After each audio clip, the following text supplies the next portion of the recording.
नमस्कार.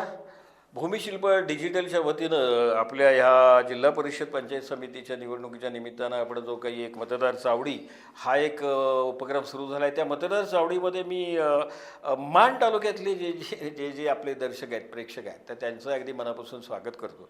कारण आपण आता बोलणार आहे ते माण तालुक्याविषयी बोलणार आहेत. म्हणजे माण तालुक्यामधले सुद्धा काही म्हणजे आमदारकीचा मतदारसंघ हा वेगळा, त्याच्यामधले तुटापुटे असते. म्हणजे मग ते खटावमधलं काही येतं वगैरे वगैरे आपल्याला माहिती आहे सगळ्यांना.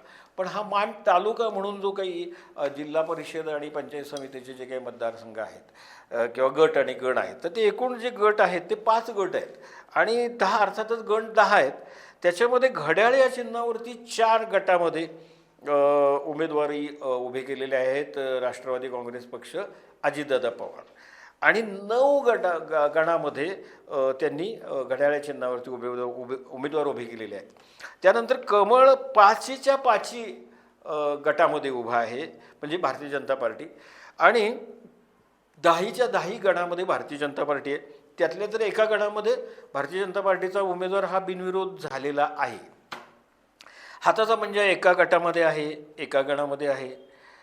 त्याच्यानंतर आपण पाहिलं तर धनुष्यबाण ह्या एका गटामध्ये आहे आणि 4 गणांमध्ये आहे. मशाल एकाच गणामध्ये आहे. BSPचा हत्ती एका गटामध्ये आहे आणि एका गणामध्ये आहे. आणि अपक्ष 4ही गटामध्ये 4 अपक्ष आहेत, म्हणजे 4 अपक्ष आहेत एकूण. आणि 10पैकी 10मध्ये 6 अपक्ष आहेत 10 गणांमधून. तर त्याच्यामुळं अशी साधारणपणे तिथली बलाबल अवस्था आहे. तर त्याच्यामुळं अर्थातच माण तालुका म्हटलं की माननीय नामदार जयकुमार गोरे आणि त्यांचा एकूणच असणारा संघर्षाचा प्रवास आणि सातत्यानं त्यांच्या भोवतीनं सुद्धा एक त्यांना खच्ची करण्यासाठी म्हणा किंवा राजकारणामधनं त्यांचं पानिपत करण्यासाठी म्हणून हे अनेक लोक त्यांच्या विरोधामध्ये सातत्यानं एक टीकाटिप्पणी करत असतात, त्यांच्या मागं हातून लागलेले असतात. वाईट पातळीवरती माणमधल्या टीका ज्या असतात त्या अगदीच खालच्या दर्जाच्या होत राहतात. साधारण जयकुमार गोरे यांचे बंधूही त्यांच्याबरोबर आहेत, शेखर गोरे. पण प्रभाकर देशमुख असतील, अनिल देसाई असतील, यांच्यामध्ये कलगीतुरा सतत चालू असतो. आणि आत्तासुद्धा आपल्याला माण तालुक्यामध्ये मात्र निश्चितपणे मोठ्या प्रमाणामध्ये कलगीतुरा हा आपल्याला ह्या निवडणुकीच्या निमित्तानं पाहायला मिळतो आहे. अर्थात अजितदादा पवार यांचं अकाली जाणं, अपघाती जाणं याचा शॉक हा निश्चितपणानं माण ह्या मतदारसंघामध्ये किंवा माणमधल्या जिल्हा परिषद आणि पंचायत समिती मतदारसंघामध्ये जे निवडणूक लढवत आहेत त्यांनासुद्धा एक सुन्न करणारा, अस्वस्थ करणारा अनुभव आहे.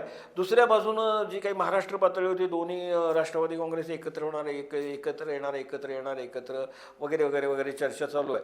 पण माणमध्ये मात्र ह्याची काही सुतराम आपल्याला कुठेही शक्यता दिसत नाही की बाबा नेमकी कुठली NCP आहे आणि कुठलं शरद पवारांचा गट आणि कुठला अजितदादांचा गट वगैरे वगैरे वगैरे वगैरे याच्या संदर्भामध्ये म्हणजे जे काही संपूर्ण महाराष्ट्रभर चाललं आहे तर त्याची भनक ज्याला म्हणतो आपण, ही मात्र आपल्याला माण तालुक्यामध्ये फारशी बघायला मिळत नाही.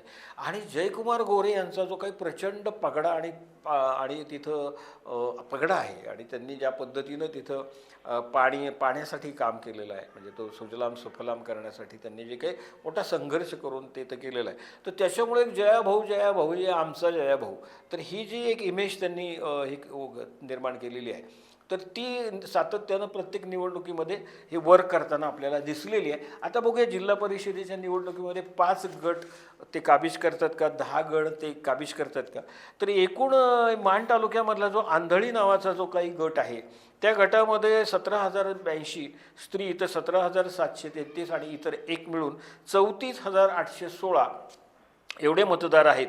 आणि ह्याच्यामध्ये म्हणजे या आंधळी गटामध्ये गोरे सोनल शेखर, म्हणजे शेखर गोरे म्हणजे आपल्या जयकुमार गोरेंची बंधू, म्हणजे जयकुमार गोरेंच्या वहिनी या ठिकाणी उभ्या आहेत कमळ चिन्हावरती अधिकृतपणे. आणि त्यांच्या विरोधामध्ये दीपाली गणेश जगदाडे या घड्याळ चिन्हावरती उभ्या आहेत. म्हणजे इथं सरळ सामना आहे. आता त्याच्यामधला जो गण आहे त्याच्यामध्ये मलवडी गण जो आहे, तर त्या मलवडी गणामध्ये 8,783 स्त्री, तर 8,941 पुरुष मतदार आणि इतर एक असं मिळून 17,725 एवढ्या मतदारांचा हा गण आहे. त्याच्यामध्ये कदम बाळकृष्ण कुंडलिक हे कमळ चिन्हावरती, जयदीप कुमार शिवाजी मगर घड्याळ चिन्हावरती, तर अपक्ष म्हणून विकास दत्तात्रय मगर नारळ या चिन्हावरती या ठिकाणी उभे आहेत मलवडी गणामध्ये. आणि आंधळी जो गण आहे त्याचं जे स्त्रियांचं मतदान जे आहे ते 8,399, पुरुषांचं आहे ते 8,792 आहे. आणि इथं मी सुरुवातीला म्हटलं त्या पद्धतीनं अर्जुन चांगदेव काळे हे भारतीय जनता पार्टीचे उमेदवार आहेत आणि त्यांच्या विरोधात कुणीही न टिकल्या कारणामुळं, म्हणजे ते एकटेच राहिल्या कारणामुळं ते बिनविरोधच त्या ठिकाणी निवडून आलेले आहेत. त्याची घोषणा अर्थात 9 तारखेला ज्यावेळेला मतमोजणी होईल तेव्हा होईल. म्हणजे भारतीय जनता पार्टीनं बिनविरोध एका गणामध्ये, आणि तो जो गण आहे तो आंधळी गणामध्ये बिनविरोध असा एक उमेदवार अर्जुन चांगदेव काळे हे बिनविरोध झालेले आहेत. आता 13 क्रमांकाचा बिदाल जो गट आहे त्या गटामध्ये 16,013 स्त्री मतदार आहेत, 16,611 पुरुष मतदार आहेत, 32,624 हे एकूण मतदार आहेत बिदाल या गटामध्ये. सौभाग्यवती अलका बाळकृष्ण जगदाळे ह्या कमळ चिन्हावरती आपली निवडणूक लढवत आहेत. तर सौभाग्यवती लताबाई शिवाजी बरकडे ह्या कब्बशी या चिन्हावरती निवडणूक लढवत आहेत. म्हणजे या ठिकाणी कमळ विरुद्ध अपक्ष, म्हणजे अपक्ष विरुद्ध अपक्ष अशी लढाई आहे. तर इथं काही आपल्याला त्यांच्या विरोधामध्ये घड्याळ वगैरे काही दिसत नाही आहे. त्याच्यानंतर बिदाल हा जो गण आहे त्या गणामध्ये 7,761 ज्याला आपण म्हणतो स्त्री मतदार आहेत आणि 7,990 हे पुरुष मतदार आहेत. 15,751 एवढ्या मतदारांचा हा बिदाल नावाचा गण आहे.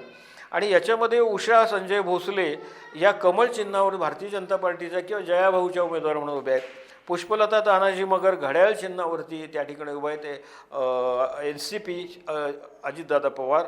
अश्विनी सत्यवान ओंबासे ह्या शिट्टी चिन्ह घेऊन तिथं अपक्ष म्हणून निवडणूक लढवत आहेत. आता जो काही त्यानंतरचा जो काही गण आहे तो आहे वावर हिरे.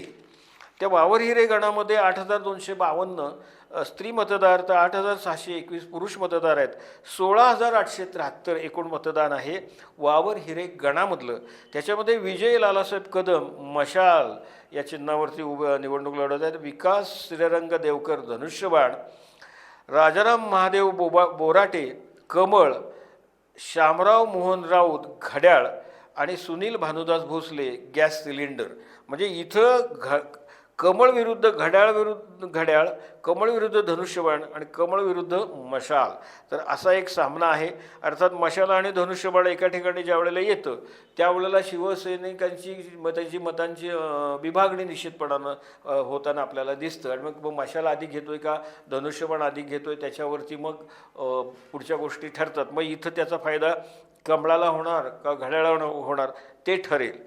तर एकूणच वावर हिरेमध्ये पंचरंगी अशी लढत आहे. त्यानंतर जो काही मार्डी नावाचा जो गट आहे तर मार्डी नावाच्या गटामध्ये 15,619 एवढे पुरुष स्त्री मतदार आहेत, तर 17,098 पुरुष मतदार आहेत. 32,717 एकूण मतदान आहे. त्याच्यामध्ये डॉक्टर सौभाग्यवती भारती संदीप पोळ या कमळ चिन्ह म्हणजे भारतीय जनता पार्टीच्या वतीनं उभ्या आहेत. तर सोनाली मनोज कुमार पोळ ह्या घड्याळ चिन्हावरती. आणि इथं सरळ सामना आहे, एकास एक असा सामना आहे. त्यामुळे निवडणूक ही निश्चितपणाने तिथं अटीतटीची होण्याची शक्यता आपल्याला दिसते. मार्डी गटामधला जो काही मार्डी गण आहे त्याच्यामध्ये 8,570 स्त्रिया मतदार आहेत, तर 9,107 हे पुरुष मतदार आहेत आणि 17,677 एकूण मतदान आहे. आणि या मार्डी गणामध्ये प्रियांका भुजंगराव जगदाळे घड्याळ, तर सुचिता विलासराव देशमुख कमळ. म्हणजे इथं सुद्धा एक सरळ सामना आहे, एकास एक असा सामना आहे. त्याच्यामधला जो काही वरकुटे म्हसवड नावाचा जो गण आहे त्याच्यामध्ये एकूण मतदार म्हणजे स्त्रिया 7,049 तर पुरुष 7,991. 15,040 एवढं मतदान ह्या वरकुटे म्हसवड ह्या गणामध्ये आहे. त्याच्यामध्ये सौ मायाक्का नानासाहेब दोलताडे ह्या कमळ चिन्हावरती उभ्या आहेत, तर सौ कल्पना जनार्दन विरकर घड्याळ या चिन्हावरती त्या ठिकाणी उभा आहे. इथं सुद्धा सरळ सामना आहे घड्याळ विरुद्ध कमळ.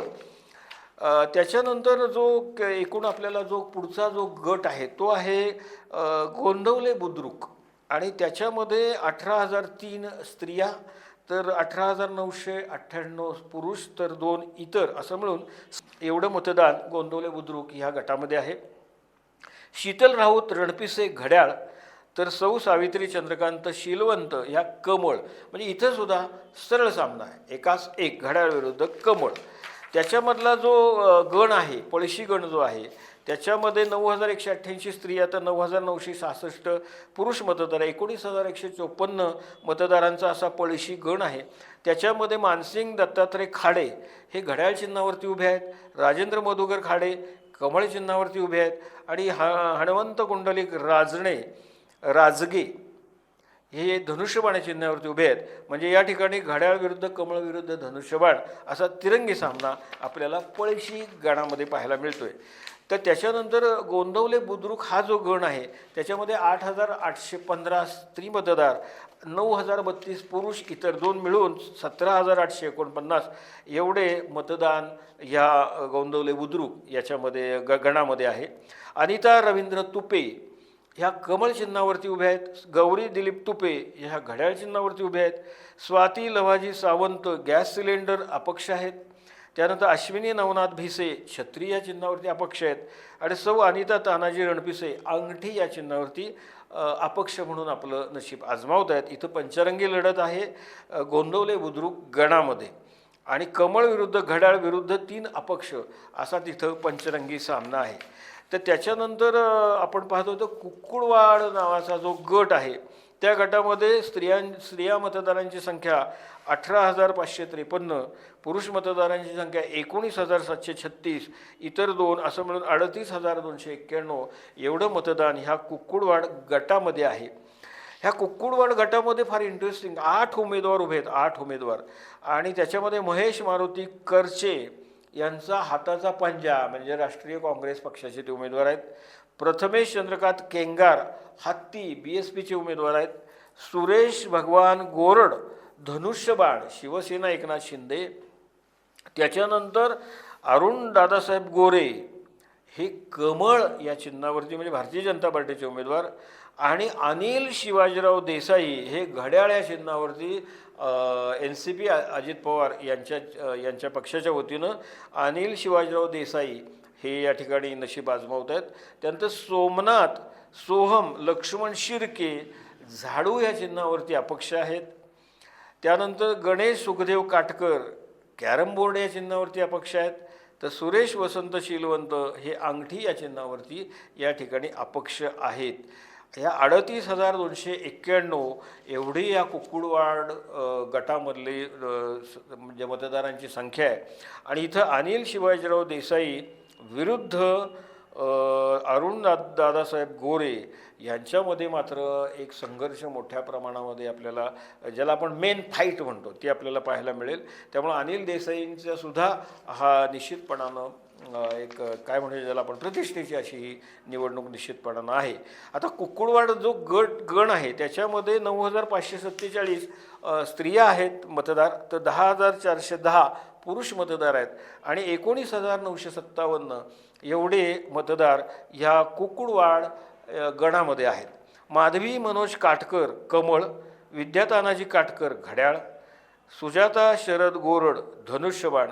म्हणजे इथं कमळ विरुद्ध घड्याळ विरुद्ध धनुष्यबाण अशी तिरंगी लढत आहे कुक्कुळवाड ह्या गणामध्ये. 19,957 तिथलं मतदान आहे. त्याच्यानंतर वरकुटे मलवडी हा मान तालुक्यातला शेवटचा गण आहे. त्याच्यामध्ये 9,006 एवढं मतदान स्त्रियांचं आहे, 9,326 पुरुषांचं आहे. तर इतर 2 असं मिळून 18,334 एवढं मतदान ह्या वरकुटे मलवडी ह्या गणामध्ये आहे. याच्यामध्ये महेश मारुती करचे हात म्हणजे हाताचा पंजा या चिन्हावरती राष्ट्रीय काँग्रेसचे उमेदवार म्हणून उभे आहेत. आनंदराव राजाराम खरात कमळ या चिन्हावरती उभे आहेत भारतीय जनता पार्टी जयाभाऊंचे उमेदवार म्हणून. मंडले बंडोपंत भीमराव धनुष्यबाण शिवसेना एकनाथ शिंदे. विक्रम शामराव शिंगाडे घड्याळ NCP किंवा राष्ट्रवादी काँग्रेस पार्टी अजितदादा पवार. म्हणजे इथं हे चौरंगी लढत आहे, हात कमळ धनुष्यबाण आणि घड्याळ. तर अशी ही वरकुटे मलवडीमधली 18,334 मतदार आहेत आणि या ठिकाणी ही चौरंगी लढत आपल्याला पाहायला मिळते. तेव्हा माण तालुक्याचा विचार केला आपण, माण तालुक्याचा कानोसा जर घेतला तर साधारणपणे माण तालुक्यामधल्या नागरिकांच्या मध्ये अशी एक भावना आहे की 5च्या 5 गटांमध्ये हे जयाभाऊ आपला करिश्मा दाखवतील आणि जर 5च्या 5 गटामध्ये जयाभाऊंनी करिश्मा दाखवला तर मग 10च्या 10 गणामध्ये त्यांचा करिश्मा चालेल. पण या ठिकाणी अनिल देसाई हे कुकुडवाड गटामधनं जे उभे आहेत तर त्यांच्या विरोधामध्ये म्हणजे बाकी अनेक ठिकाणी एकाच एक असा सामना आहे, पण कुकुडवाडमध्ये मात्र 8 जवळपास 8 उमेदवार उभे आहेत. तर त्याच्यामुळं 8 उमेदवार उभे आहेत, त्याच्यामध्ये मग 1 2 3 अपक्ष आहेत तर बाकी सगळे पक्षाचे उमेदवार आहेत. म्हणजे मग या ठिकाणी अनिल देसाईंना घेरण्यासाठी त्यांचं मताधिक्य घटवण्यासाठी किंवा त्यांना एकूणच पराभूत करण्यासाठी म्हणून असंख्य उमेदवार उभे केलेले आहेत की काय भारतीय जनता पार्टीनं, अशी एक शंका याच्यामध्ये. कारण बाकी ठिकाणी दुरंगी लढती आहेत, तिरंगी दुरंगी तिरंगी दुरंगी, पण या ठिकाणी मात्र अष्टरंगी अशी ती लढाई आहे. त्यामुळं अनिल देसाईंच्या दृष्टिकोनामधनं सुद्धा तो एक महत्त्वाची ही निवडणूक असणार आहे, त्यांच्याही प्रतिष्ठेची ती निवडणूक निश्चितपणाने असणार आहे. तेव्हा आपण ह्याचा आणखीन ज्याला आपण म्हणतो राजकीय सखोल विश्लेषण हे करत राहणार आहोत. तुर्तास मी इथं थांबतो. धन्यवाद.